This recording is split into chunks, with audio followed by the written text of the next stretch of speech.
ఖమ్మం జిల్లాలో మున్సిపల్ సిబ్బంది ఆందోళనకు దిగారు. ప్రభుత్వానికి వ్యతిరేకంగా నినాదాలు చేస్తూ మున్సిపల్ కార్యాలయం ముందు బైఠాయించి ధర్నాకు దిగారు. కాంగ్రెస్ అధికారంలోకి వచ్చి ఏడాది గడుస్తున్నా ఇంతవరకు తమ సమస్యలు పరిష్కరించలేదని మున్సిపల్ సిబ్బంది మండిపడ్డారు. పెరిగిన ధరలకు అనుగుణంగా తమకు 26,000 రూపాయల వేతనం ఇవ్వాలని డిమాండ్ చేశారు. తక్షణమే సర్కార్ స్పందించి సమస్యలు పరిష్కరించాలని, లేని పక్షంలో నిరవధిక సమ్మెకు దిగుతామని స్పష్టం చేశారు.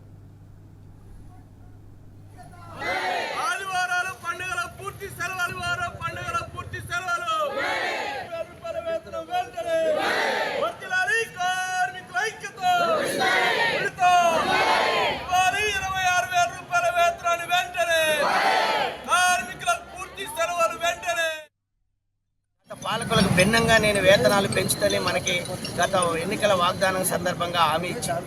కానీ ఈ రోజు వరకు సంవత్సరం దాటినా కూడా ఈరోజు మున్సిపల్ కార్మికుల గురించి పట్టించుకోవట్లేదు. ఉదయం తెల్లారుజామున 5 గంటలకు లేచి రోడ్లు శుభ్రాలు చేసి ప్రజల ఆరోగ్యాలు కాపాడుతూ కరోనా టైంలో తమ ప్రాణాలు పోయినా ప్రజల ప్రాణాలు రక్షించాలని పనిచేసిన మున్సిపల్ కార్మికులకి ఈ రోజు వరకు కూడా ఈ రాష్ట్ర ప్రభుత్వం తమ 26,000 రూపాయల వేతనాలు ఇవ్వటంలో చాలా అలసత్వం వహిస్తుంది.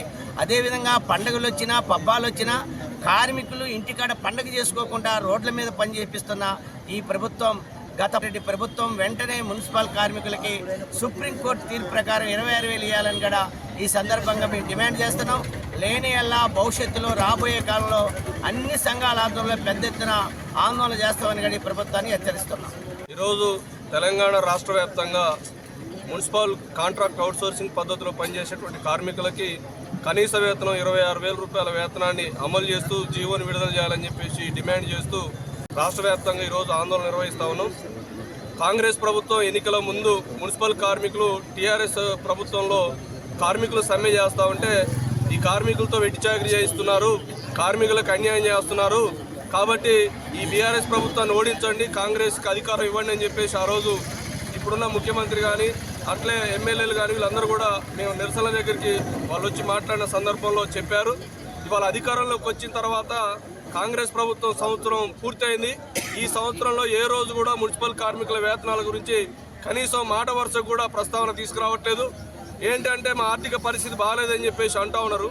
కానీ ఇలా ఆర్థిక పరిస్థితిని గాడిలో పెట్టుకొని ఇవాళ ప్రభుత్వం మొత్తం కూడా ఇతర కార్యక్రమాలకి అవుతున్నారు. కానీ ఈ రాష్ట్రంలో వెట్టి చాకరీ చేస్తున్నటువంటి కార్మికులు, కింది స్థాయిలో శ్రమ చేస్తున్నటువంటి కార్మికుల వేతనాలు పెంచే దాంట్లో మాత్రం వీళ్ళకి ఆలోచన రావట్లేదు.